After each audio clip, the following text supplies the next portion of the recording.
भारतीय लष्करात भरती होणं मोठं अवघड काम। बऱ्याचदा लेखी परीक्षेत पास झालं तरी फिटनेसमध्ये बरेच जण मार खातात। पण आता त्यातही लष्कराने आपले फिटनेस नियम आणखीन कडक केलेत। याचा फटका नव्यानं भरती होणाऱ्यांनाच नाही तर आधीच लष्करामध्ये असलेल्या जवानांना देखील हे नवे फिटनेस नियम अंमलात आणावे लागणार आहे, नाहीतर मोठी कारवाई होऊ शकते। त्यामुळे लष्कराचे नवीन फिटनेस नियम कोणते आहेत जाणून घेऊया व्हिडिओच्या माध्यमातून। नमस्कार, मी अक्षता।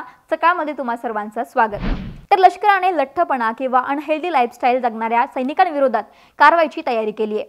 त्यासाठी लष्कराने नवीन फिटनेस नियम लागू केलेत।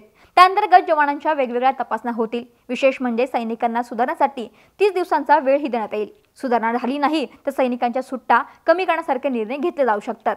नव्या नियमानुसार सर्व सैनिकांना army physical fitness assessment card तयार ठेवावं लागणार आहे। शारीरिक दृष्टीने अयोग्य आणि लठ्ठपणा आल्यामुळे अनेक आजार बळावतात। यावर लगाम लावण्याचा आणि सैनिकांची कार्यक्षमता वाढवण्यासाठी लष्कर प्रयत्न करते। सर्व सैनिक दलाला या संदर्भात नोटिफिकेशन देखील पाठवण्यात आली आहे। आता सध्याचे नियम कोणते आहेत ते पाहूया। सध्या प्रत्येक 3 महिन्यांनी बॅटन फिजिकल इफिशियन्सी टेस्ट आणि फिजिकल प्रोफिशियन्स टेस्ट होते। बीपीटी टेस्टमध्ये जवानाला 5 किलोमीटर पळणं, 60 मीटरची स्प्रिंट, दोरीच्या सहाय्याने वरती चढणं किंवा निश्चित वेळेमध्ये 9 फूट खड्डा पार करावा लागतो। वयानुसार ही वेळ बदलत असते। पीपीटी मध्ये 2.4 किलोमीटर धावणं, 5 मीटर शटल, पुशअप्स, चिन्सअप, सिटअप्स आणि 100 मीटर स्विंग करावी लागते। या सर्व टेस्ट करण्यात आल्यानंतर याचा समावेश एसआर रिपोर्टमध्ये करण्यात येतो। पण आता या नियमामध्ये बदल करण्यात आले आहेत।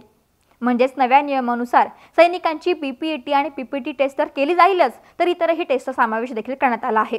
यात 10 किलोमीटरचा स्पीड मार्च आणि 6 महिन्यात 32 किलोमीटरचा रूट मार्च याचा समावेश असेल। सर्व सैनिकांना फिजिकल असेसमेंट कार्ड तयार ठेवावे लागणार आहेत। तसेच त्याचे निष्कर्ष 24 तासांमध्ये उपलब्ध करून द्यावे लागतील। रिपोर्टनुसार ब्रिगेडियर रँकचे अधिकारी, 2 कर्नल आणि 1 मेडिकल अधिकारी 3 महिन्यांना जवानांच्या फिटनेसचे मूल्यांकन करतील।